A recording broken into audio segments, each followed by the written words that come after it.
Guys, welcome back to our YouTube channel. So guys, आज का हमारा जो टॉपिक है वो है एथिक्स ऑफ लीगल प्रोफेशन। इसमें हम इसका मीनिंग देखेंगे, मीनिंग क्या है लीगल एथिक्स का एंड नेचर क्या है, क्यों हमें इस लीगल एथिक्स के कोड की हमें ज़रूरत पड़ी, ठीक है, फॉर द लॉयर्स। इस तरीके से आज हम इसको जानेंगे। सबसे पहले स्टार्ट करते हैं मीनिंग से। मीनिंग ऑफ लीगल एथिक्स, जैसे कि यहाँ पे दिख भी रहा है कि ethics of legal profession means the body of rules and practice which determine the professional conduct of the members of bar. Means के एथिक्स जो है, मतलब लीगल प्रोफेशन में एथिक्स कहीं भी हो सकता है। एथिक्स मोरल एथिक्स होता है, ठीक है। एथिक्स हमारे एक ऐसे रूल्स स्टैंडर्ड्स जिसके वजह से हम जो है तरीके से रहना सीख जाएं, ये होता है एथिक्स, ठीक है। तो यहाँ पे लीगल प्रोफेशन के एथिक्स क्या होंगे, तो वो एक बॉडी ऑफ रूल्स है, ठीक है, एंड प्रैक्टिस जो कि डिटरमाइन करता है professional conduct of the members of the bar, ठीक है। जो बार के मेंबर्स होते हैं उनका जो कंडक्ट है, प्रोफेशनल कंडक्ट वो जो करते हैं, उस चीज को ये क्या करता है, डिटरमाइन करता है। ओके, हम देखते हैं कि मेन ऑब्जेक्ट क्या है of ethics of legal profession का, ठीक है। जो मेन ऑब्जेक्ट है लीगल प्रोफेशन का, के एथिक्स का, is to maintain the dignity of the legal profession and the friendly relation between bench and bar. मतलब कि मेंटेन करनी है इसको। जो इसका मेन ऑब्जेक्ट है वो ये है कि वो लीगल प्रोफेशन की डिग्निटी को मेंटेन रखे, ठीक है, एंड फ्रेंडली रिलेशन बनाए रखे किसके बीच में, बेंच एंड बार के बीच में। अब बेंच और बार में आप कंफ्यूज हो रहे होंगे, इसका रिलेशन हम आगे पढ़ेंगे। बेंच एंड बार का ओवरव्यू इसका ऐसे ले लेते हैं। बेंच होती है जो बैठती है, जो डिसीजन सुनाती है, ठीक है, that is called bench. And bar वो होता है जहाँ पे मेंबर्स एज अ प्रैक्टिस करते हैं, जहाँ पे वो क्या होते हैं, बार में रजिस्टर्ड होते हैं, ठीक है, उनकी एक एसोसिएशन होती है, दैट इज कॉल्ड बार, ठीक है। तो ये हो जाता है हमारा एथिक्स, लीगल एथिक्स का मीनिंग।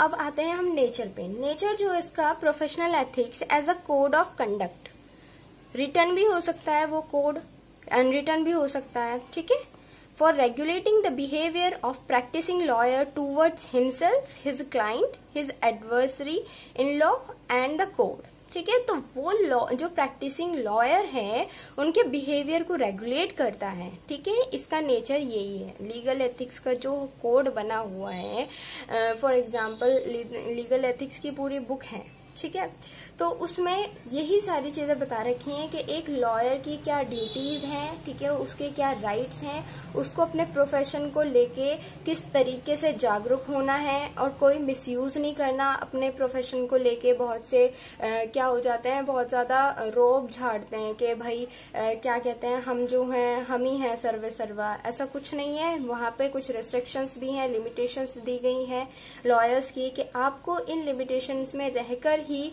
अपने जो ड्यूटीज हैं उनको पूरा करना है, ठीक है। So this is nature. अब आता है need for a code of ethics. अब हमें इसकी क्यों नीड हुई, ठीक है। तो जस्टिस सुंदरमन अय्यर जो थे, उन्होंने कहा था rules are necessary even for the best self interest is a misleading factor when you have to decide on the spur of the moment what is the best is to be done in the circumstances. यहाँ justice Sundaraman Iyer ने ये कहा कि rules necessary हैं, ठीक है, even for the best self interest, सर्वोत्तम जो इंटरेस्ट है हमारा उसमें भी रूल्स नेसेसरी हैं, ठीक है। And when you have to decide on the spur of the moment what is best to be done in the circumstances, के मतलब कि आपको कोई डिसीजन लेना है और उसमें आपको ये देखना है कि इन सर्कमस्टांसेस में क्या बेस्ट चीज है, तो उसके लिए भी रूल्स जो हैं बहुत नेसेसरी है। तो इस वजह से हमें कोड ऑफ एथिक्स की जरूरत पड़ी। This is necessary for the satisfaction of his own conscience, for the honor and good name of the profession, for the protection of the client and other concerned in litigation, for the welfare of the general public.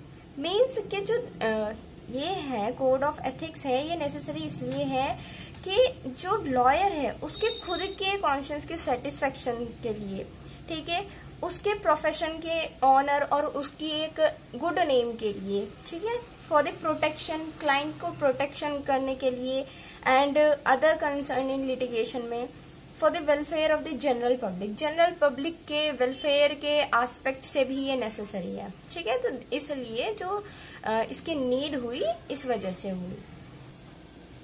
Advocate act 1961 की section 4 जो है वो क्या करती है, parliament establish करती है bar council of India को।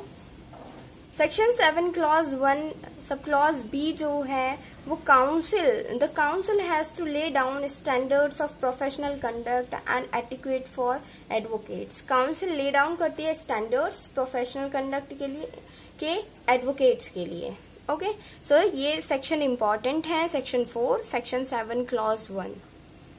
नेक्स्ट सेक्शन जो है इसमें वो है 49 क्लॉज 1 सब क्लॉज सी। तो उसमें अलाउज किया गया the bar council of India to make rules as to suggest the standard of professional conduct to be observed by advocates. यहाँ पे ये है कि बार काउंसिल ऑफ इंडिया जो है वो क्या कर सकती है, रूल्स बना सकती है, ठीक है, जो भी एडवोकेट्स के द्वारा ऑब्जर्व्ड किए गए हैं, ठीक है, उनके प्रोफेशनल कंडक्ट को लेकर। So this is the bar council power, bar council of India power, ठीक है।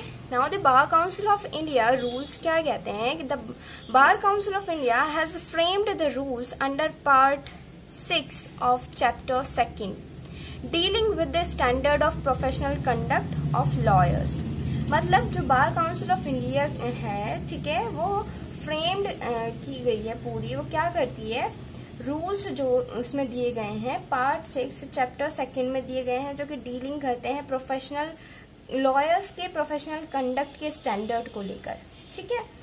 अब इस चैप्टर में दिए गए हैं 39 रूल्स या ड्यूटीज ऑफ लॉयर्स। टूवर्ड्स किसके टूवर्ड्स होंगी ये ड्यूटीज लॉयर की, कोर्ट के टूवर्ड्स होंगी, ओपोनेंट के होगी, क्लाइंट के होंगे या कलीग्स के होंगे, ठीक है। तो ये हम ड्यूटीज को 1 बाय 1 देखेंगे।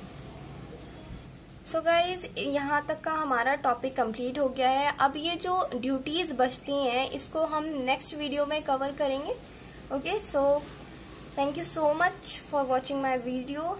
अगर आपको वीडियो अच्छी लगी है तो इसको लाइक कीजिए, चैनल को सब्सक्राइब कीजिए और हमारे इंस्टाग्राम पेज को फॉलो करना बिल्कुल मत भूलिएगा। थैंक